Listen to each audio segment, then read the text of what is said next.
आचार्य कौटिल्य ने अपनी एक रचना में कहा है कि कठोरतम दंड से प्रजा विचलित होती है और कोमल दंड देने से प्रजा तिरस्कार करने लगती है।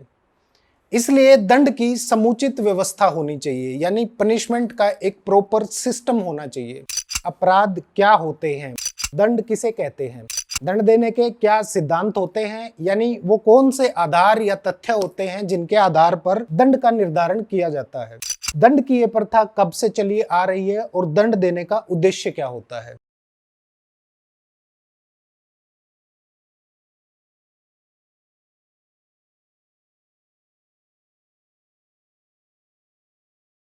नमस्कार दोस्तों, दंड के सिद्धांत के बारे में बात करने से पहले हमें यह ज्ञात होना जरूरी है कि अपराध क्या होते हैं और दंड किसे कहते हैं। दोस्तों, अपराध एक ऐसा कृत्य है जिसे समाज विरोधी माना गया है, जिसके लिए हमारे कानून में दंड का प्रावधान किया गया है।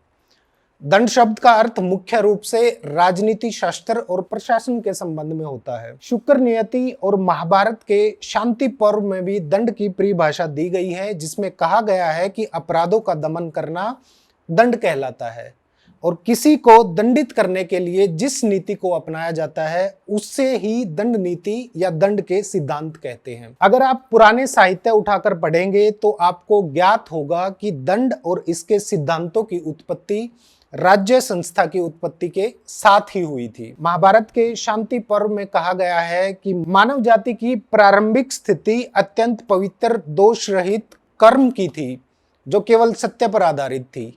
उस समय ना तो कोई राजा था, ना कोई राज्य था, ना दंड था और ना ही कोई दंड देने वाला था।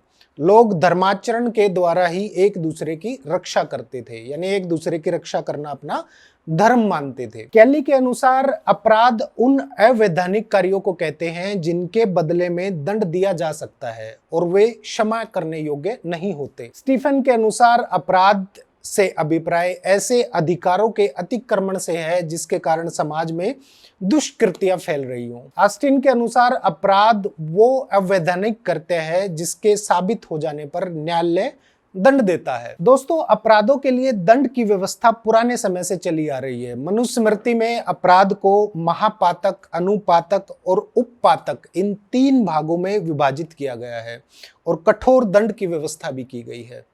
जहां तक दंड के सिद्धांतों का प्रश्न है, यह भी एक सभ्य समाज की ही देन है। जैसे जैसे मनुष्य सभ्यता की ओर अग्रसर हुआ है, वैसे ही दंड की व्यवस्था भी समय के साथ बदल गई है। दंड के मुख्य रूप से 4 प्रयोजन माने गए हैं, जिन्हें हम दंड का सिद्धांत भी कह सकते हैं। पहला है निवारणार्थ सिद्धांत, यानी अपराध के निवारण हेतु। दूसरा है निषेधात्मक सिद्धांत, यानी अपराध के निषेध हेतु। तीसरा है प्रतिकारात्मक सिद्धांत, यानी बदला लेने के लिए। और चौथा है सुधारात्मक सिद्धांत, यानी अपराधी में सुधार हेतु दिया गया दंड। दोस्तों, आज के समय में सुधारात्मक सिद्धांत को सबसे उपयुक्त माना गया है। यह सिद्धांत इस सोच पर आधारित है कि अपराध से घृणा करो, अपराधी से नहीं। हालांकि सभ्यता के विकास के इस क्रम में भी लगभग सभी देशों में संभावित दोषियों के प्रति दोष के गंभीर परिणाम और दंड यातनाओं का भय उपस्थित करने के लिए कठोर अवरोधक दंड दिए जा रहे हैं और कभी कभी सुधारात्मक प्रवृत्तियां भी उठती रहती हैं। प्राचीन रोम में दोषी को जेल में डाल देना मात्र ही सबसे बड़ा दंड माना गया है और उसके बाद कोई यातना की आवश्यकता नहीं समझी गई है।